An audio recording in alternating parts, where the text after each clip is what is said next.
Part 3. We're going into the eye of the storm now. The nitty-gritty. This section called NATO's Italian Theater. OSS official James Jesus Angleton saved Borghese in 1945 and then set up the clandestine structure in the Italian military and secret services, which produced the Italian section of Gladio. Angleton was a devout Anglophile and a pro-fascist who had spent much of his boyhood in Italy, where his father, James Hugh Angleton, owned the Italian subsidiary of National Cash Register. The outspokenly pro-Hitler, pro-Mussolini senior Angleton also headed the U.S. Chamber of Commerce in Italy and had extensive contacts with Mussolini's intelligence services. Some accounts report that he was a business partner of Allen Dulles. Both he and his son were to work for the Special Counter-Espionage Unit of OSS, X2, which had been set up at the demand of the British. Though it was nominally an American organization, the headquarters of X2 for all of Europe and even most of the globe was London. X2 was trained and de facto run throughout the war by the British as its operatives were dispatched across Europe. This, to me, is a very clear sign of what I've been maintaining, that is, that the British are still in the lead, they're still driving the bus, and all of this nonsense that the Americans have taken over for the Anglo-American Empire and the Brits have taken a back seat. Well, this is just that. It's nonsense. But going ahead. But it's clever propaganda. It's obfuscation. Going on, from late 1943 through the first half of 1944, Lieutenant Colonel James Hugh Angleton was X2's liaison to Marshal Pietro Badoglio and other leaders of the Italian army and to the army's intelligence service, building upon his excellent contacts in pre-war Italy. The junior Angleton landed in Italy as an X2 operative in October 1944. Borghese was one of his informants/agents from shortly thereafter until the Italian government demanded that the OSS turn him over for prosecution. I wonder if this was done at the behest or the promptings of the House of Savoy. I don't know, just suspicion. The U.S., that is, the Italian government's move to turn him over for prosecution. The U.S. mandated that the, quote, operational resources of the Italian police and all of the military intelligence and secret services be put at the disposal of X2, which was led by Angleton. This naturally set the pattern for decades to come, bespeaking his patronage by Dulles and the British. Young Angleton rose from chief of the X2 unit in Rome to chief of all OSS counter-espionage in Italy. By age 28, he was chief of all secret activity, intelligence, as well as counterintelligence in Italy for the Strategic Services Unit, the short-lived successor to OSS and predecessor to the operational section of the CIA, which was established in 1947. In this, he was aided immensely by the fact that many patriotic OSS officers, such as Max Corvo, head of OSS operations in Italy from 1943 to 45, and later a friend of Lyndon LaRouche, had been purged by the Dulles faction the day after FDR's death. Essential to Angleton's activities to the establishment of the first stay-behind units in Italy and to the organization of the Vatican-linked rat lines which smuggled fascists out of Europe at war's end, was the Sovereign Military Order of Malta, SMOM. The Rome-based SMOM was a nominally Catholic organization with membership drawn from the highest ranks of the European oligarchy, in particular Italy's black nobility. The SMOM awarded Angleton one of its highest decorations in 1946. A member of the, quote, Black Prince's family, S. Giacomo, Prince Borghese, had been a bailiff Grand Cross of Honor of Devotion in the SMOM since 1932, while P2 founder Licio Gelli and several of his top members, including Secret Service heads, also belonged. And the SMOM is still incredibly powerful today. I think it, in terms of its operational authority, I think it ranks above the Jesuits, if I'm not mistaken. By 1949, Angleton was a special assistant to CIA Chief Admiral Roscoe Hillenkotter, and by 1955, CIA Chief Allen Dulles, 1953 to 61, had appointed him to head the counterintelligence department of the CIA. He held that post until he was fired by CIA Chief William Colby in 1974 after having done untold damage to U.S. intelligence capabilities. As Angleton rose in U.S. intelligence, maintaining his close ties to Italy, NATO was constructing the foundations of Gladio. Under NSC directives issued in 1949 and 50, the CIA helped the Italian police set up secret units of counterinsurgency specialists drawn largely from veterans of Mussolini's secret police.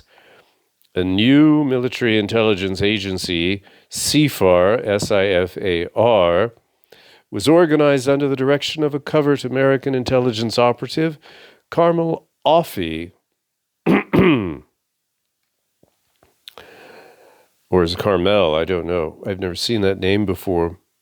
Nicknamed the Godfather. Simultaneously, Borghese was organizing paramilitary units for use against the PCI, that's the Italian Communist Party, in coordination with CIA operatives under the purview of Angleton, who was formally assigned to Italy by Allen Dulles when Dulles became CIA chief in 1953. On December 2nd, 1951, Borghese was named honorary president of the MSI. That is the Italian social movement, which was known to be a far-right organization. I think it was founded in 1946. It went for quite a while, I think into the 90s. And in a speech to the party's convention, proclaimed that the MSI could not be, quote, conscientious objectors if the Cold War turned hot, as he expected. That same month, 2 MSI members traveled to NATO headquarters in Paris to swear their organization's allegiance to NATO. By 1952, the NATO-directed Operation Demagnetize was in place, and CFAR was directed to adopt political and psychological operations against the PCI, including the covert use of armed force to diminish the PCI's influence in all fields. The U.S. poured a staggering $4 billion into, quote, anti-communist Italy between 1948 and 53. Borghese and his old ex-mas cadre figured prominently in these plans. Indeed, some people in U.S. intelligence had briefly toyed with the idea of promoting Borghese as a new king of Italy until an uproar from the House of Savoy and its supporters forced them to drop the idea.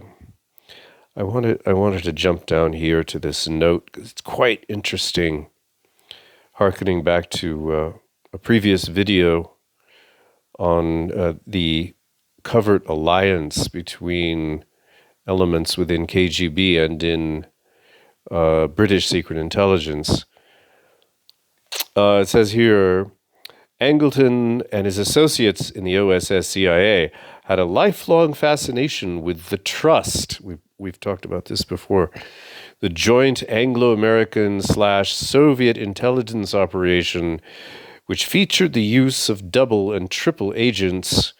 These were actually used by the Synarchists to manipulate both the Western powers and the Soviets against the nation state toward a kind of global condominium.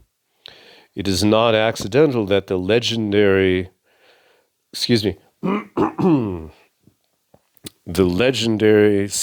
counterintelligence chief Angleton somehow missed noticing that his mentor and his decades-long close friend Kim Philby was a, quote, Soviet, read Trust, agent. Keeping up his part in the charade, Philby announced from Moscow that he had, quote, enjoyed playing Angleton and Dulles. Angleton and Dulles maintained deep contacts with the internationalist wing of the Soviet intelligence establishment, just as they did with the universal fascists like Borghese.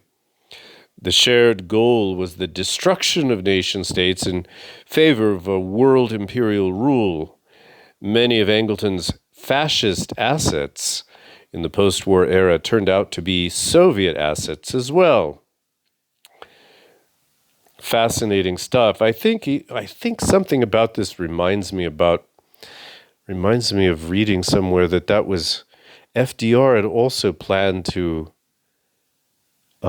create a kind of global condominium, but with rather than that is an arrangement with the Soviets. But in FDR's conception, you would have sovereign nation states. You would have development and progress rather than crushing sovereignty in favor of a very dark oligarchical agenda, classically oligarchical agenda.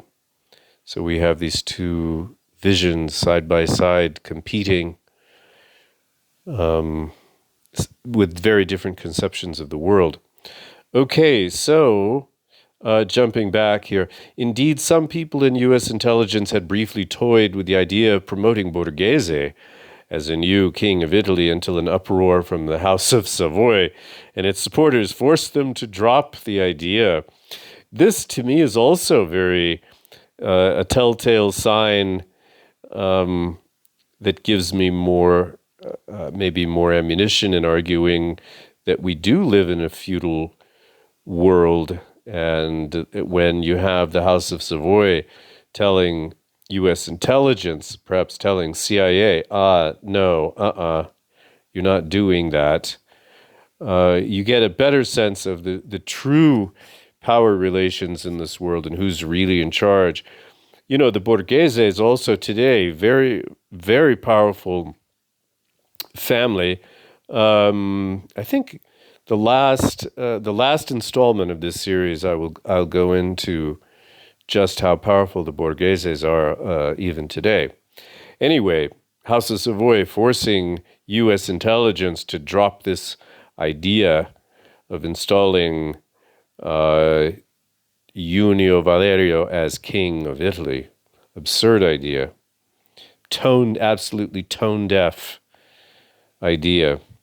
The Royalists and the MSI were often allies, and Borghese's ex-mas had sometimes worked with the royalist Osopo Brigade during 1943 to 45, Green and Massignani observed that, quote, interestingly enough, the writers of the book being under review here, interestingly enough, the core of the future Gladio stay-behind organization started with the Osopo partisans, unquote. Since Borghese's ex-mas was also chief recruiting ground for the early Gladio units, the wartime collaboration clearly continued. In 1953, Borghese led some 500 MSI volunteers, among others, to launch an uprising in the North Adriatic city of Trieste, a city which was claimed by both Italy and Yugoslavia. Under the slogan, To Trieste with Valerio Borghese, Borghese reenacted the 1919 March on Fiume by the fascist and Martinist Freemason Gabriele D'Annunzio. Gabriele D'Annunzio, a precursor to Mussolini's 1922 March on Rome. The neo-fascists acted on behalf of the Committee for the Defense of Italians of Trieste and Istria, whose weapons were delivered by the Italian secret services. The following year, Trieste was returned to Italy. In 1955, Borghese became president of the Union of Former Soldiers of the Salo Republic, a key recruiting ground for Gladio. He was later to become one of the leaders of the Tricolor Committee for the Italianity of the Alto Adige, or South Adige, I think. Yes, Adige, I think, or South Tyrol in Italy saw one of the earliest known uses of stay-behind units. Though Italian territory, the area was German-speaking, and still is largely, and a fruitful area for promoting ethnic conflict. In 1956, NATO formally established Gladio. According to documents discovered in Italy in 1990, Gladio's forces there were divided into 40 main groups, 10 specialized in sabotage, 6 each in espionage, propaganda, evasion, and escape tactics, and 12 in guerrilla activities. A special Gladio training camp was set up on Sardinia, off Italy's western coast, run by the Americans and the British. Maybe you can begin to see now why there are aristocratic interests in Europe that really want to get rid of the Anglo-American influence. And we don't hear much about them, but I believe their agenda is still, they're very much determined to achieve this. That same year, in 1956, U.S. Ambassador to Italy, Claire Booth Luce, a dame of Malta, and the wife of Time and Life magazine publisher Henry Luce, a key sponsor of the fascist Congress for Cultural Freedom, recommended a fellow SMOM member, General Giovanni De Lorenzo, as the new head of CFAR. In 1962, the CIA helped install De Lorenzo as head of the Carabinieri, while he still maintained control over CFAR. He began purging officers deemed not sufficiently anti-communist, right? Not sufficiently fanatic, in either his eyes or those of U.S. military attaché Vernon Walters.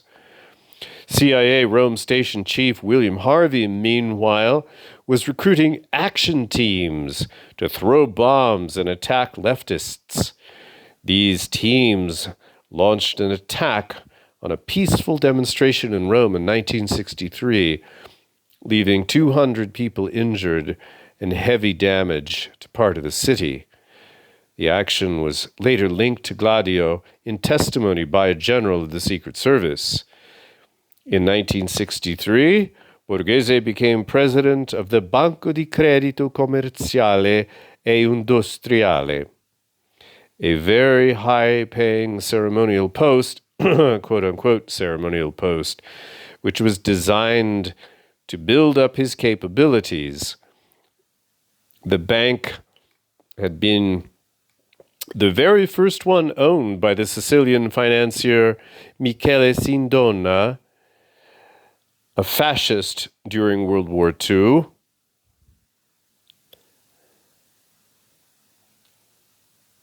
Who later laundered heroin funds for the Sicilian mafia and then became a power in P2.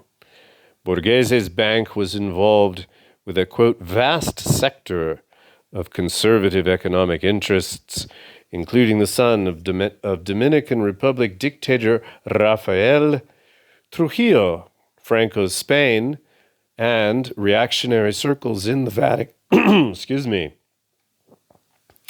Reactionary circles in the Vatican and the Christian Democratic Party.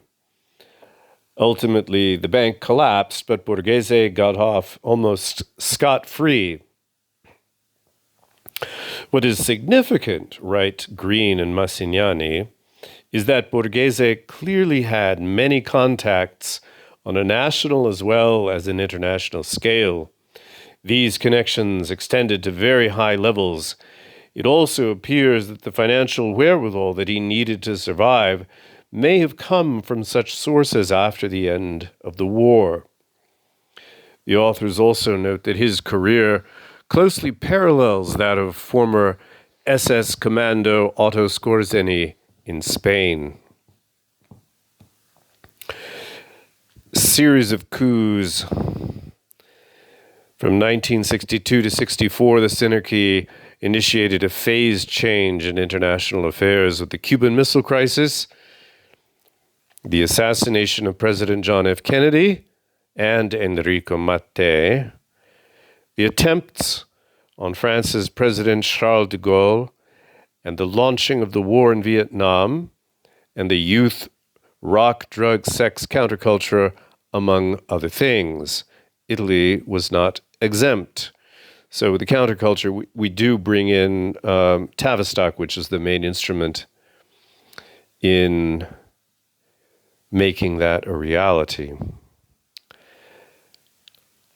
As Prime Minister, Aldo Moro in 1964 was negotiating his first government with socialist participation, the Synarchists unleashed a coup threat under the name Plan Solo. Its chief public figure was State President Antonio Segni, and Borghese was a protagonist, if you want to call him that. The usual accounts of Gladio-related coup threats invariably emphasized Moro's, quote, opening to the left as the reason for them. However, as we've discussed, there's another reason internal to Italy itself, in addition to the global ramifications of a coup in Italy, but one which is entirely coherent with the Synarchy's attempt to stop Italy's economic development.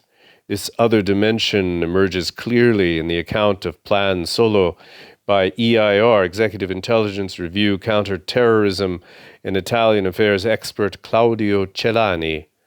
Quote, Segni, a right-wing Christian Democrat, was manipulated by an intelligence officer, Colonel Renzo Rocca, head of the economic division of CIFAR, the military secret service.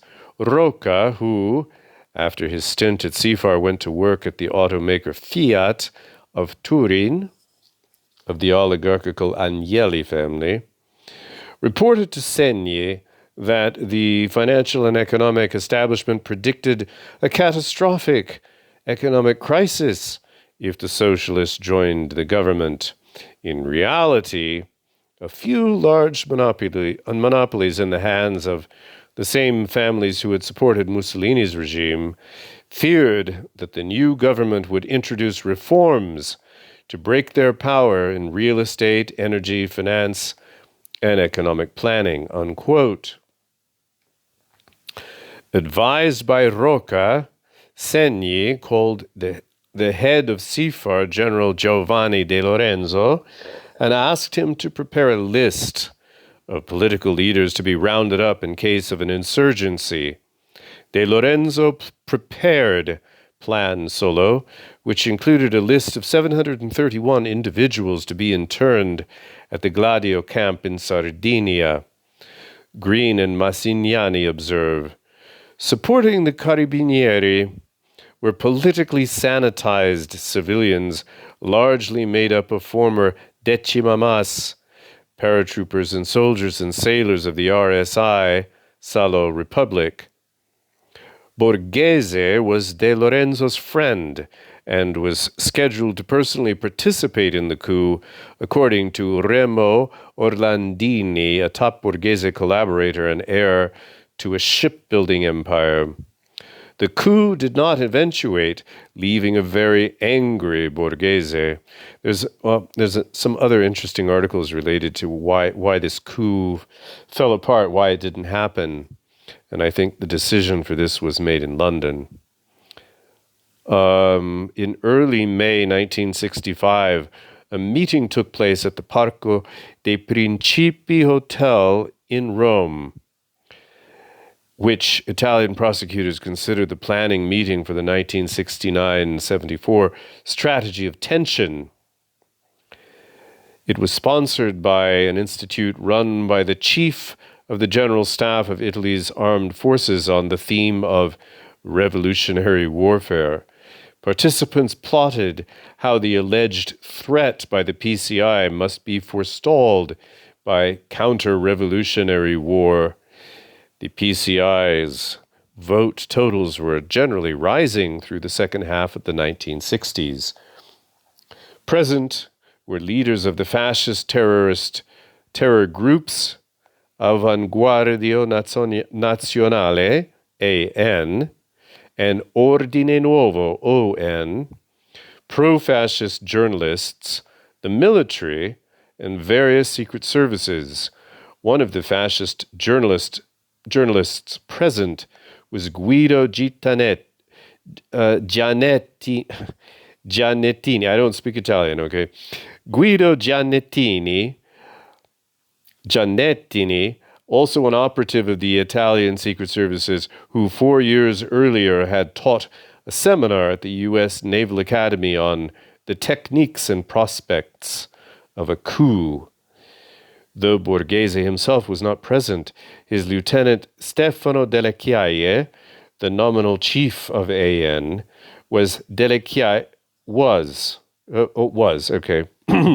Though Borghese himself was not present, his lieutenant Stefano Delle Chiaie, the nominal chief of AN, was. Delle Chiaie had probably been recruited by the UAR secret unit of Italy's Interior Ministry as early as 1960, and was to be Borghese's chief lieutenant in the 1970 coup plot.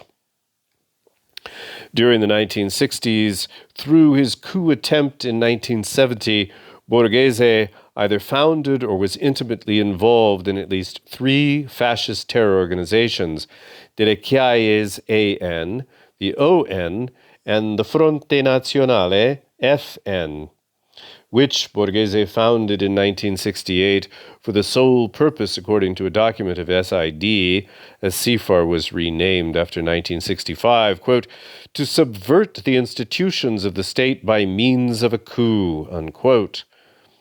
2 of these were represented at the Parco dei Principi meeting.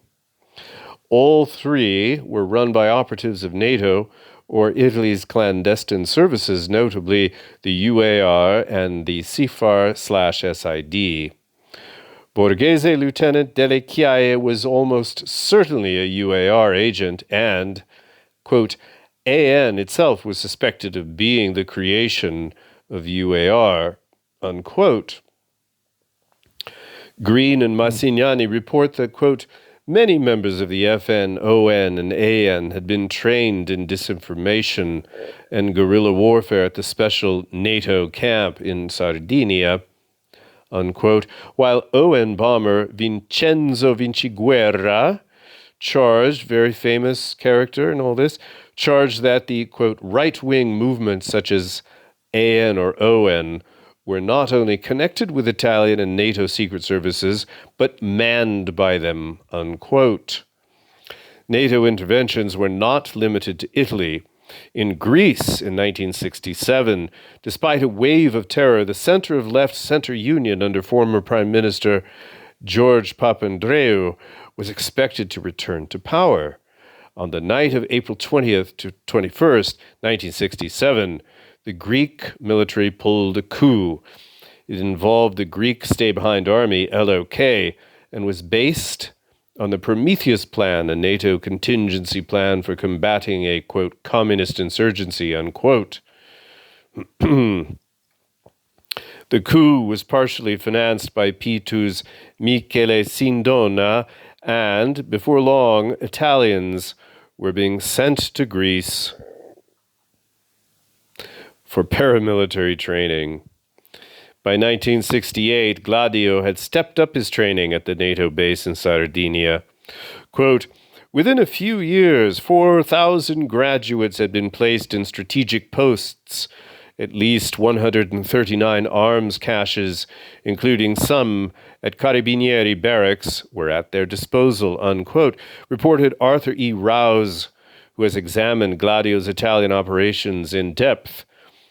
Terrorism exploded in Italy, with 147 attacks in 1968, another 398 in 1969, and peaked at 2,498 in 1978.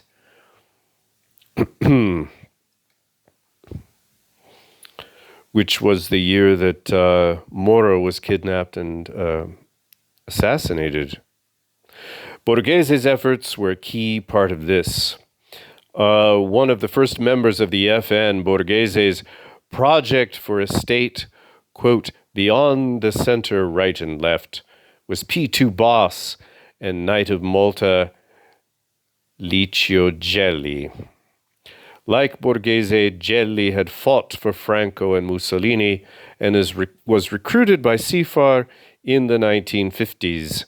Gelli was the main intermediary between the CIA and De Lorenzo. In the FN, Borghese was known as the commander, and he established action groups all over the country. The FN, like the AN, had a two-part structure. A groups, which were the public side of FN, and clandestine B groups, whose existence was usually unknown even to the members of their respective A groups. The B groups were to be used in terrorism, in the strategy of tension aimed at producing a change in the Italian government, which exploded with the Piazza Fontana massacre on December 12, 1969, in which 16 were killed and 58 wounded. Members of the Borghese-connected ON were arrested on suspicion of the crime, but cover-ups run by P2 and the Secret Services ensured their release. I'm thinking back to the riots all over the United States a couple of years ago and wondering if we got off early or if that was just kind of prelude to what's coming up for us, for those in America. The terror and coup attempts escalated after U.S. President Nixon took office in 1969. His national security advisor, Henry Kissinger, issued orders to Licio Gelli through Kissinger's deputy, General Alexander Haig, and Gelli maintained many high-level contacts in the U.S. Republican Party. The Synarchist Kissinger and British agent Kissinger, being able to dictate to someone as powerful as Licio Gelli, The Synarchist Kissinger was bitterly opposed to a sovereign Italy. With the Socialist Party in the government at the time, the United States opened the financial spigots to, quote, anti-communist forces, including the neo-fascist MSI, and poured in $10 million in 1970 alone. Quote, the money funneled to U.S. Ambassador Graham Martin came through the Vatican banker and Borghese's friend and patron Sindona, observe Green and Massignani. Borghese family also very involved in Vatican banking. Let's see. On June 1st, 1970, Borghese appointed Delle Chiaie to head the B groups and moved forward with plans for a coup. U.S. Ambassador Martin handled some of the funding, though his chief contact, General Vito Micheli, who took over as head of the SID in October 1970. Before he became head of the SID, Micheli had met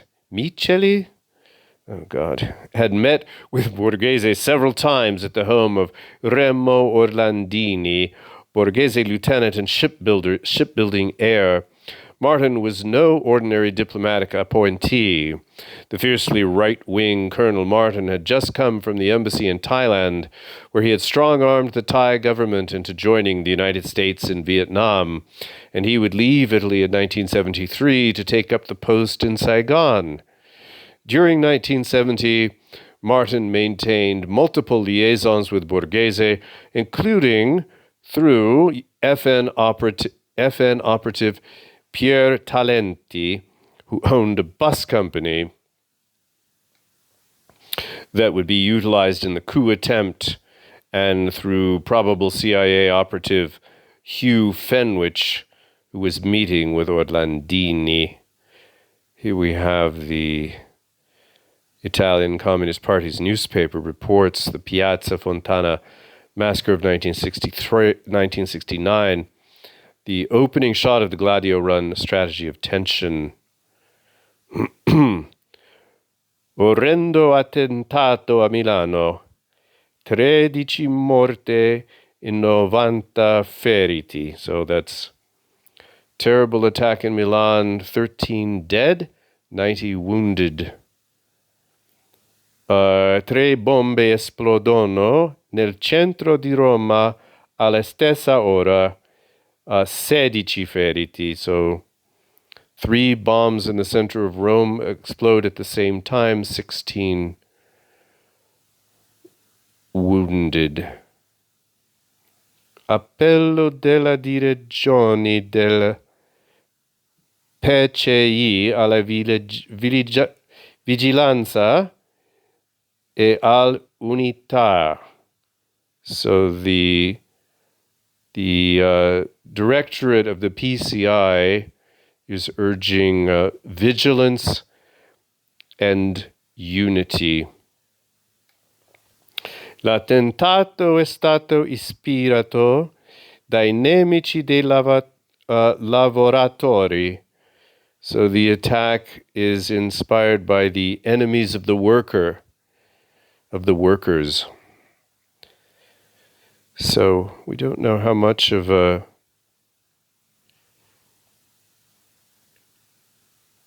how much of this is propaganda.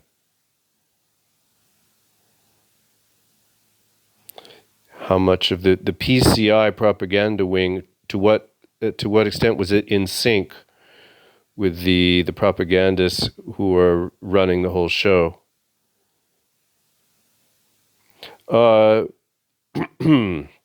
Terrible, though. Horrible.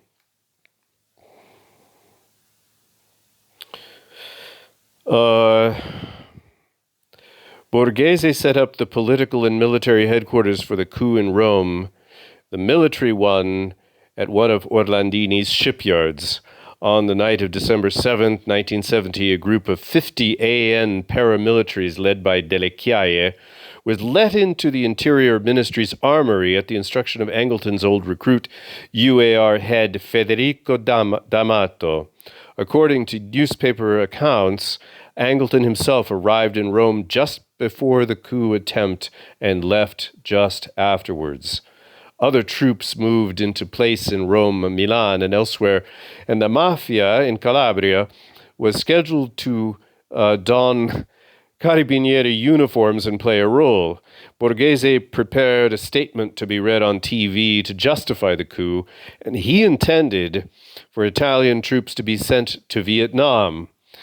At the last minute, he received a phone call and called off the coup. Borghese fled to Franco's Spain, where his activities until his death in 1974 remain mysterious. It is known that he and Delle Chiaie met dictator General Augusto Pinochet in Italy on April 29th, 1974. Also present was the head of the Chilean police,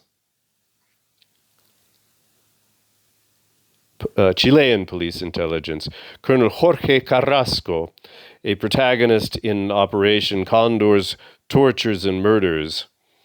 Borghese died in Spain in 1974. Delle Chiaie said that he was poisoned, apparently because investigations into the 1970 coup were underway in Italy. After Franco's death the following year, Delle Chiaie left for Chile to play a key role in Operation Condor, then continued that work in Bolivia in conjunction with the infamous Gestapo chief Klaus Barbie. Apologies for my voice. Try to get that under control. Hope it was not too much of an irritation. Next time, we'll go on with NATO's Assassination Bureau. And at the end of this, we'll go into, as I promised, more about the SMOM, more about Borghese family.